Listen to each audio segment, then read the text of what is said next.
So we're here talking about the birth of a story. Where do stories come from? And so you will find that obviously there's no like one place that stories come from. Everybody's different, everybody's got their own process. But the good thing about learning other people's processes is that when you develop your own process, it'll more than likely be a wild kind of Frankenstein combination menagerie of all the different processes that you've seen, read about, experienced, so forth. So here we are talking about mine, where mine came from, how I developed it, and then you can take the tidbits that work for you and put that towards your own until you perfect your own process, and then boom, you're birthing stories like someone who births a lot of things. I don't know good comparisons for that, sorry. So where do the stories start? Where does this begin for me? So it always begins with a smaller concept for me, expansion of something else, if you will.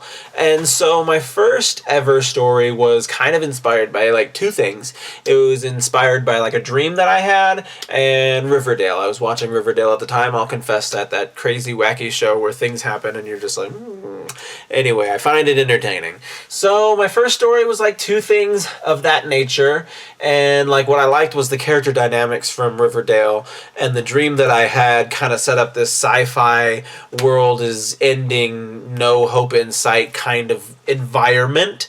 And then from there, usually after I have a gist of the story and I've built on that concept, if you will. So like we'll say the concept is like a small ball of clay and you keep adding clay until you got a big old globe, and that's your full story.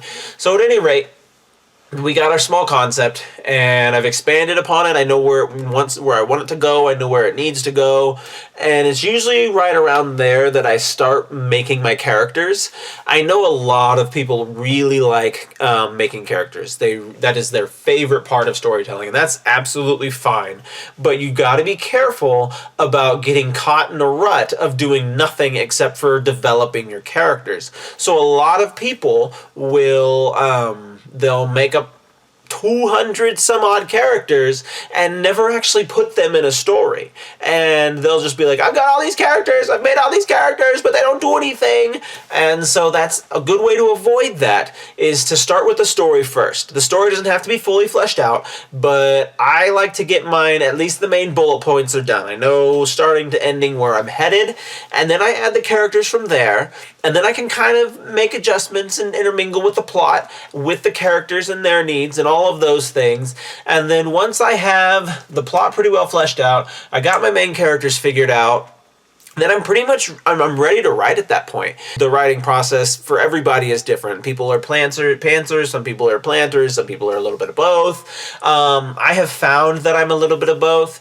I do like planning and I do like pantsing, and I have novels where I've done both. If you're not familiar with the phrases, planning basically is someone who really plans their novel out ahead of time and then writes it, and then pantsing is someone who just kind of writes it on a whim, like they just write it as they go along. For the most part, no one's just writing something and having no idea what they're doing. Like even if you're pantsing, have a general gist idea of where you're going. It's just a matter of like getting there. Obviously, editing is a lot more of a pain in the butt for pantsers than it is for planners, because planners plan for everything, and so they're like, I already predicted this plot hole, and I've already worked my way around it, while pantsers can very easily pants themselves right into a plot hole. The way that I've kind of done them both, my bigger, more epic, like fantasy novels are always planned. I will do a chapter breakdown. I've got 20 chapters that I try and do for every book. And so I'll summarize, all right, this is what's going to happen in all 20 of these chapters. I know my characters, I know my story. Let's go ahead and start writing. And then with the more pantser novels, so my third novel, which is honestly one of my favorites, was completely pantsed. I had a dream one night, and I loved the dream, and I was inspired very strongly by a game that I had just gotten done playing, and I just sat down, and I just committed words to a page, and I actually wound up writing an entire 70,000 word manuscript in 9 days with that particular one. So when it comes to like pantsing, I can really carve out work very quickly. But editing that novel was a bear. And it took me much longer to edit that novel than it normally does. And on top of that, like, I ended up adding a great deal of content. It made the book exponentially better, but it went from a 70,000 word manuscript to like a 92,000 word manuscript, which is a pretty big jump just for editing. And so those are kind of the more extreme examples of doing one versus doing the other.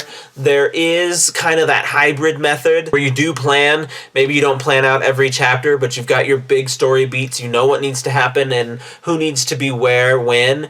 And then the kind of the in between the fluff stuff is the stuff that you pants around. And sometimes while you're pantsing, you might find that you've got something that you really enjoy, that you like, that you didn't expect to like as near as much as you did, and that becomes like a bigger part of the story, and that's fine too. Like the story creation process is the living thing. Like you're not structured like, okay, so we have to write chapter 1 like this, and chapter 2, and chapter 3, and chapter 4, and chapter 5, and chapter 6, and chapter 7, and how many times am I going to do that? I don't know.